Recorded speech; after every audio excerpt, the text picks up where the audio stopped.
Chief Oladimeji Alade had lived a life most Nigerians could only dream of. From the sprawling mansion in Lekki Phase, one to fleets of exotic cars with customized plates, and even a private jet bearing his initials, COA. There was no corner of Lagos where his name didn't command respect.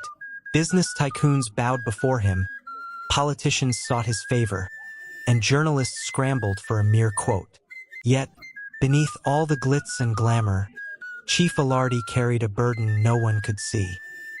He often wondered, in the quiet of the night, when the generators had lulled the city to sleep, do they love me, or the life my money gives them? He saw the signs, the fake laughter at family parties, the sudden loyalty whenever he opened his wallet, the suspicious way his relatives fought over property he hadn't even willed yet. Business associates whispered in hushed tones about betrayals disguised as loyalty.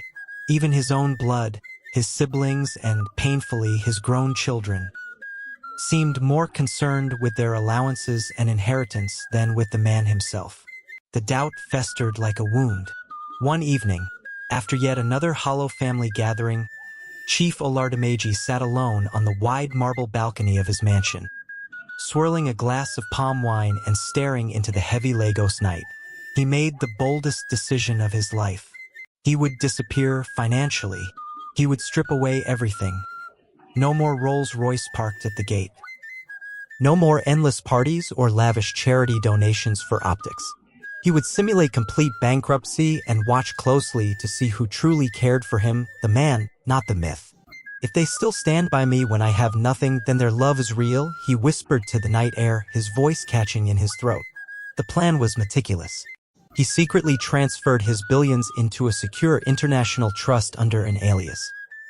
He instructed trusted lawyers to orchestrate the fake bankruptcies, selling visible assets to dummy companies he secretly owned. Properties were seized, businesses collapsed, and news leaked that Chief Alade owed monstrous debts. Within 2 weeks, newspapers carried screaming headlines. Lekki billionaire broke. Chief Oladimeji Alade declared insolvent. Gossip blogs exploded. Even social media was ablaze with memes of former billionaires. And Chief Alade was trending for all the wrong reasons. As a final step, Chief moved out of his mansion into a cramped, one-bedroom flat in the gritty streets of Ajij. No house help, no drivers, no chefs, no bodyguards, just him and whoever was willing to share this new harsh reality with him. In the end, only one person followed him without question, Marier, his wife of 27 years. And so, as Chief Oladimeji packed a single suitcase and locked the grand mansion behind him, he smiled sadly. The real test had begun, and he prayed he was ready for the answers he might find. The news of Chief Oladimeji Alade's downfall spread across Lagos faster than a harmattan wildfire. Radio shows dissected it. TV anchors speculated wildly. On social media, hashtags like #FallenChief and #FromLekki to Ajij were trending. For a man once celebrated as the pride of Lagos business elites, it was a brutal public humiliation. At first, Oladimeji thought his family would rally around him. He thought wrong. The once busy compound, which used to host dozens of relatives, staff, and hangers on every weekend, became a ghost town. One by one, they vanished. His elder brother, whom he had single-handedly bailed out of bankruptcy years ago, crossed the road when he saw Oladimeji approaching. "I'm sorry, brother. Times are hard," he muttered, not meeting his eyes. His younger sisters, who once flooded his house with endless demands for urgent 2K and shopping money, stopped taking his calls. One of them even boldly told him, "USEF no plan well. How billionaire go broke. Na you sabi." But the greatest betrayal came from his own children, Tayer and Kunbi. These were the same children who grew up in luxury, schooling abroad, driving luxury SUVs as teenagers, and taking holidays in Paris and Dubai. When they heard about the bankruptcy, they quickly cut ties, citing their busy schedules and pretending they barely knew him. Tayer even unfollowed his father on Instagram, embarrassed by the scandal. Only Marier stayed. At first, Chief Alade thought maybe she stayed for appearances, perhaps to protect her own image. But that illusion shattered when the real suffering began. Their mansion in Lekki was gone, their fleet of cars sold off, their luxury stripped away. Chief Oladimeji and Maria found themselves living in a cramped, rundown face-me-I-face-you building in the heart of Ajij. The small apartment had peeling paint, a leaking roof, and a pit toilet shared with 6 other families. Gone were the sumptuous 3-course meals prepared by gourmet chefs. Now, breakfast was soaked gari. Lunch, maybe a few spoons of rice and stew. Dinner, sometimes just plain water and prayers. They woke at 5 a.m. to fetch water from a communal tap. They fought off mosquitoes with cheap coils instead of air-conditioned sleep. They queued at public clinics, waiting hours just to see a nurse. One evening, after sharing a meager meal of boiled yam and red oil, Chief Oladimeji broke down. He dropped his spoon, buried his face in his hands, and sobbed deep, aching sobs that rattled the small, hot room. "I'm sorry I dragged you into this mess," he choked out, his pride shattered. Maria placed a gentle hand on his back, her voice steady, warm. "I married you, not your money. If we have to start again from the dust, then so be it. I'm not going anywhere, Dimeji." Those words struck him harder than any boardroom betrayal. In the tiny, crumbling apartment, surrounded by hardship and broken dreams, Chief Oladimeji found something that no billions could buy: real, unconditional love. He realized that even stripped of every material thing, the woman beside him was worth more than gold. And yet, the true trials were only just beginning. Life in poverty was far harsher than Chief Oladimeji Alade had ever imagined. He had thought it would be a temporary discomfort, a few weeks, maybe a month. But as the days dragged into months, the brutal reality of their situation sank in like a slow, merciless knife. The tiny apartment had no running water, no generator, no comfort.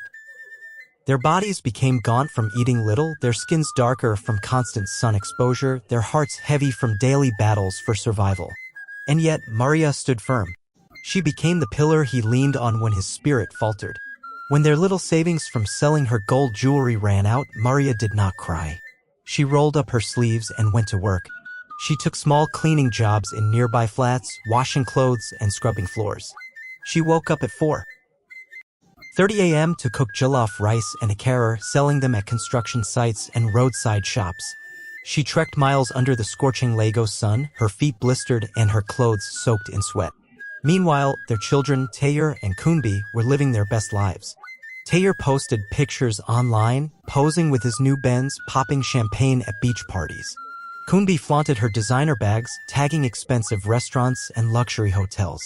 Not a single call, not a single visit, not a single text to ask, "Mummy, Daddy, are you okay?"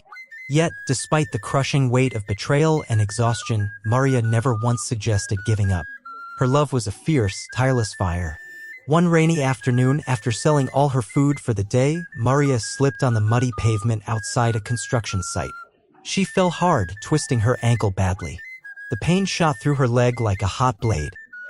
When Oladimeji rushed to her side, his heart broke at the sight of her lying helpless in the mud, soaked and shivering. He carried her all the way home, her body frail, her spirit still unbroken. Despite her injury, Maria laughed weakly, holding up a small, soaked nylon bag. "I sold everything today," she said with a weak smile. "Tonight, we'll eat real meat, Dimeji." Oladimeji wept as he bandaged her foot with scraps of cloth they had at home. He wanted to scream, to end the charade, to reveal that he still had billions hidden away. But Maria stopped him with a simple, powerful plea. "No, Dimeji, let it continue. Let us know who truly stands with us. Let us finish what we started." In that broken, leaking room, with the rain dripping through the cracked ceiling, Chief Oladimeji made a silent vow. If life gave him a second chance, he would spend the rest of his days treating this woman like royalty. He would build palaces for her. He would make the world bow at her feet. He would show her that her sacrifices were not in vain. But first, the final act of the test had to be completed. And it would end in a way no one, not even Maria, could have predicted. 6 months had passed since Chief Oladimeji Alade had fallen from grace, or so everyone thought. In reality, he had carefully documented every betrayal, every abandonment, every fake friend who disappeared when the money dried up. It was time.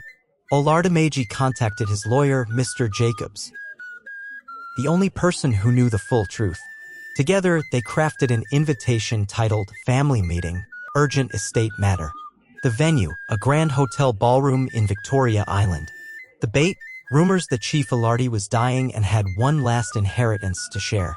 By 10 a.m. on the chosen Saturday, the hall was packed. His children, Tayer and Kunbi, sat in the front row dressed in their finest. Cousins he hadn't seen in years appeared, faces oiled with fake concern. Siblings who had denied knowing him weeks ago now clutched Bibles, pretending to pray. Everyone expected one thing: money. When Chief Oladimeji entered the room, there was a collective gasp. Gone was the gaunt, broken man they had abandoned. He stood tall, strong, regal, dressed in a simple but elegant white agbada, his face unreadable. Behind him walked Maria, wearing a modest Ankara gown, no jewelry, no makeup, but with a radiant beauty that silenced the room. Mr. Jacobs stood at the podium and cleared his throat. "Good morning, ladies and gentlemen. I am here on behalf of Chief Oladimeji Alade to read his final statement." The room fell silent. Phones were tucked away. Hearts raced. Mr. Jacobs opened a file and began. "First, let me clarify, Chief Oladimeji Alade is not broke. He never lost his fortune. In fact, due to strategic investments, his current net worth stands at over 75 billion Nigerian nairas." Pandemonium. Some gasped. Some clutched their chests. One cousin even fainted dramatically onto the tiled floor. Mr. Jacobs continued, ignoring the commotion. "Chief Alade orchestrated a 6-month test to see who truly loved him without wealth." He paused, letting the words sink in. "And now for the distribution of his assets." Everyone sat up straighter. "Tayer and Kunbi Alade, for your abandonment and shame you brought upon your parents during their hardest time, you are hereby cut off until further notice. You will receive nothing." Dead silence. Tayer's mouth dropped open. Kunbi looked like she had swallowed a scorpion. To his siblings, cousins, and extended family who turned their backs in his time of need, you are likewise excluded. Cries erupted. Some stood up in protest. Others begged. Oladimeji raised a hand and the room fell back into fearful silence. Mr. Jacobs smiled and continued. "All of Chief Alade's properties, companies, bank accounts, and investments are hereby willed to Mrs. Maria Alade, his wife, his queen, and his only true family." Tears streamed down Maria's face. She had not known. She had stayed by him without expecting a reward. The hall was filled with stunned silence. The greedy had been left empty-handed. Oladimeji walked over to Maria, took her hands in his, and knelt before her, a billionaire humbling himself before the woman who had weathered every storm with him. "Maria," he said, his voice thick with emotion, "you taught me what loyalty means. You showed me love that money cannot buy. Everything I have belongs to you now. You are my forever blessing." The hall watched, helpless and humiliated, as Oladimeji and Maria embraced. Their love standing tall amidst a sea of false hearts. Chief Alade and his queen had won. Not just wealth, but something far more precious, the triumph of true love over greed.